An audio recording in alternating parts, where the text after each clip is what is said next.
The Christmas tunes are arriving shortly, and fans are asking a lot of questions about the lore surrounding the four Christmas tunes: Bobbit, Rudy, Cole, and Ginger, and why they isolate when the Christmas event is not around. Arthur Walton and Delilah Keane are both co-founders of Garden View Educational Centre and Museum, so they have a close relationship, and we assume that their relationship is quite close because they are co-founders of a business together. So Arthur's main role was to create the in-universe TV show, and that's why we see all of these posters of the Toons acting out episodes. Also, Arthur Walton designed all of the Toons, and Arthur created these references for Delilah to create the Toons. So this is where it starts to get a bit fishy when we talk about Arthur's involvement in the Toon creation process. Arthur said, "Still unsure if I fully understand still." So Arthur has admitted that he doesn't really know how Delilah is bringing the Toons to life, but it seems Arthur has full trust in Delilah without him knowing much of what's going on. It seems like Delilah held all the information when it came to actually creating the Toons and bringing them to life. When Delilah Keane was shown this dandy Toon reference that was drawn by Arthur, this is how Delilah responded. Delilah said, "What about the others? You said he had friends, yes? I'll need them, respond ASAP."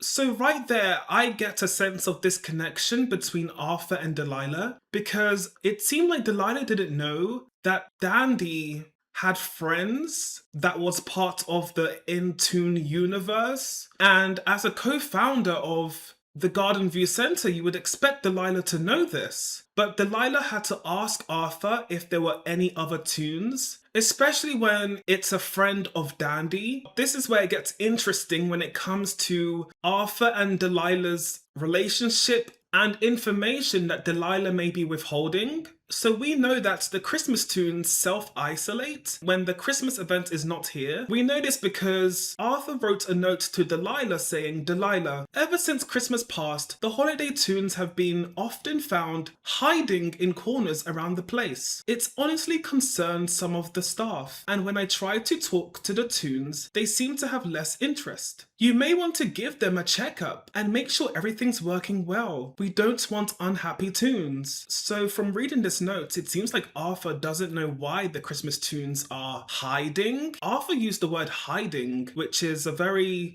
strong word. What could that mean? Delilah responded saying, "That behavior is natural to them. Don't worry about it. Christmas is gone. We don't need them interacting with the public during off-season. That's a waste of resources. They'll be right and in working shape when the holiday comes back. Until then, they'll want to be alone, naturally isolating. Think of it as a good thing." Okay, so that's a bit weird because first Delilah says that behavior is natural to them. Don't worry about it. Okay, so we are assuming that the Christmas Toons want to hide around the place and that's what they want to do. Okay, but then Delilah says, "Christmas is gone. We don't need them interacting with the public during off-season. That's a waste of resources." So I feel like we're getting mixed messages from Delilah. So either the Christmas Toons naturally want to isolate, as she put it, or Delilah is trying to save resources and has put them away on purpose to save resources. So there are definitely some mixed messages coming from Delilah. That leaves us with a lot of questions. We don't have much information based on the inner workings behind the scenes, but this is what we have been given. So there are definitely a lot of holes. Hopefully in the future the dev team can slowly let us in on what is really going on behind the scenes in Garden View.